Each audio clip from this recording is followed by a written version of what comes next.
Pronti? 1, 2, 3.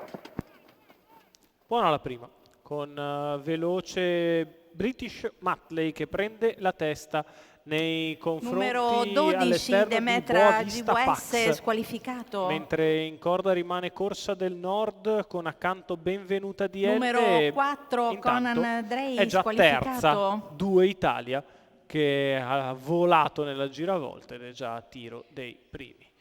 Vantaggio British Matley nei confronti di Boavista Pax, terza posizione per 2 Italia che precede Corsa del Nord, quindi Benvenuta DL, poi Vamos OP. La risalita esterna di Benvenuta DL trova ovviamente, sbaglia Ciclone Petralli, intanto trova la risalita di 2 Italia che punta in avanti, Numero 30,5 per i primi 400 metri di corsa, squalificato. 600 in 46,6 e 2 Italia è la nuova battistrada della corsa a metà della retta opposta alle tribune dopo 700 metri di gara. 2 Italia in vantaggio nei confronti di British Matley, poi Boavista Pax, quindi Corsa del Nord, di fuori Benvenuta DL, ancora Vamos OP che precede Vaomar, poi Zilat Jet, Coriolano Pell, gli altri più indietro. Siamo al completamento di metà gara che la leader 2 Italia passa in 1.16,7. Viene al passaggio davanti alle tribune in vantaggio. 2 Italia guida il gruppo, in seconda posizione British Matley, in terza Boavista Pax, in quarta Corsa del Nord, di fuori Benvenuta DL che retrocede, in corda Vamos OP, poi Vaomar, quindi Coriolano Pell, prova ad avanzare al largo anche Amelie Pan, 15 davanti alle tribune.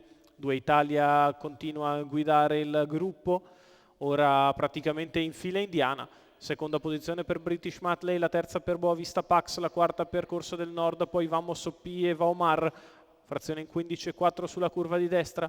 2 Italia in avvicinata al comando, British Matley che prova a non perderla di vista, poi Boavista Pax e quindi Corsa del Nord, Vaomar che passa in quinta posizione scavalcando Vamos OP.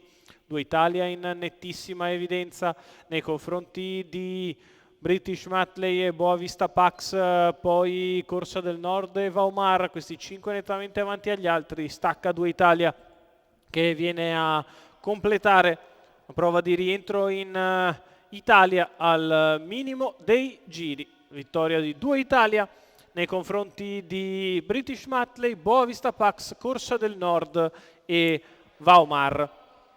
29,2 da arrivare, 1,15,8 il doppio chilometro preso dalla testa, sarà intorno al 1,15 ragguaglio per 2 Italia, Marco Stefani in salchi, Mauro Baroncini al training, i colori della scuderia Giovane Italia, la vittoria del numero 15 da netta favorita. 2 Italia, Marco Stefani a segno nella trisquarta e quinta di giornata, il 15 al primo, il 5 al secondo, il 10 al terzo, il 2 al quarto, il 13 al quinto. Questa in numeri la combinazione dell'ottava e conclusiva dall'Arcoveggio.